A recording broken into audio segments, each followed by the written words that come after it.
isn't it just funny and interesting how timing works? Because a couple days ago, I made a video on Hurricane Milton where there are people pulling articles from the Wayback Machine or the Internet Archives that spoke of Hurricane Milton turning into a Category 5 hurricane targeting Tampa Bay and causing a lot of destruction. These articles go back to April of 2024. So for a lot of people, these articles prove that Hurricane Milton was manufactured or some kind of script or some type of simulated reality. No matter how you want to see it, these articles for people prove that Hurricane Milton was not normal. So I took these Wayback Machine articles, the links, and I pinned them in the comment section of that video. And later on that day, I was getting comments from people where they were saying these links were not working, the links were broken, and so forth. And people were saying, see, this YouTuber is a phony. He's a fake. He is lying for views. He's a clickbaiter. But the actual, what actually happened is that the Wayback Machine was hacked. It was hacked in two different ways. It was targeted with a security breach involving 31 million people, and there was also a DDoS attack. The owners of the Wayback Machine website believe that the DDoS attack and the security breach were two separate attacks. They happened at the same time, but it was just by coincidence. They believe this involves two separate hackers or two separate organizations targeting the Wayback Machine. Now, this is very troublesome because the Wayback Machine is basically the bastion of truth on the internet.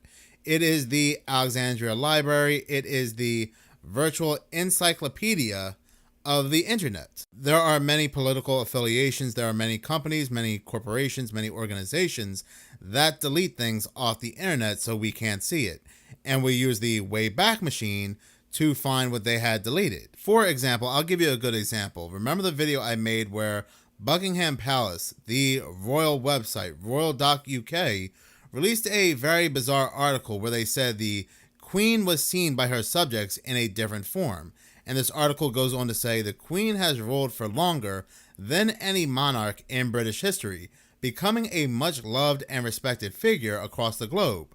Her extraordinary reign has seen her travel more widely than any other monarch, undertaking many historic overseas visits. Known for her sense of duty and her devotion to a life of service, she has been an important figurehead for the United Kingdom and the Commonwealth during times of enormous social change. Well, that is great. That is wonderful. Wasn't she just a peach? Well, anyway, Buckingham Palace decided to fuel the flames of the reptilian shapeshifter conspiracy by saying this in the same article. Earlier this week, the Queen was seen by thousands of people in a form they are not acquainted with. We seek to reassure the public that the Queen is still their queen and remains the respected and loved figure they have always known. While she may not be human, she is a devoted leader and monarch, and she believes her subjects will grow to accept her and her family for what they are. The Queen was even quoted as saying, "I pay tribute to the commitment, selfless devotion, and generosity of spirit shown by my millions of human subjects, and I fully expect them to digest the news in a mature and humble fashion. Nothing has changed.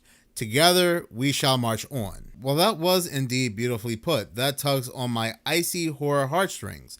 But the royal family did not believe so, and this was posted back in 2016, and once this was posted, this was almost immediately taken down. This was a statement directly from Buckingham Palace, and if it wasn't for the Wayback Machine, more than likely we would have never known, or if anybody were to talk about this or talk about seeing this, they would have just been called a crazy conspiracy theorist. But again, thanks to the Wayback Machine, we were able to pull this article back up. But the Wayback Machine is vast. If you were to explore the Internet Archives every day for 100 years, then you would have explored less than 1% of the Internet Archives.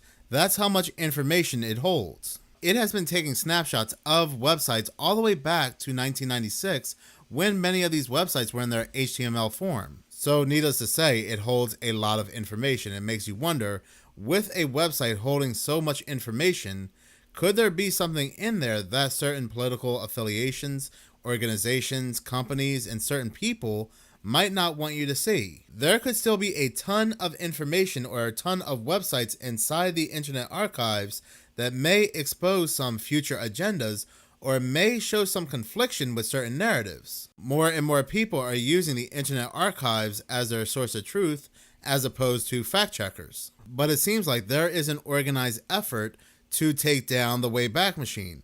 Not only, like I said, there was the security breach and this DDoS attack, but there was a legal battle that also threatened to wipe out the Internet Archives as well.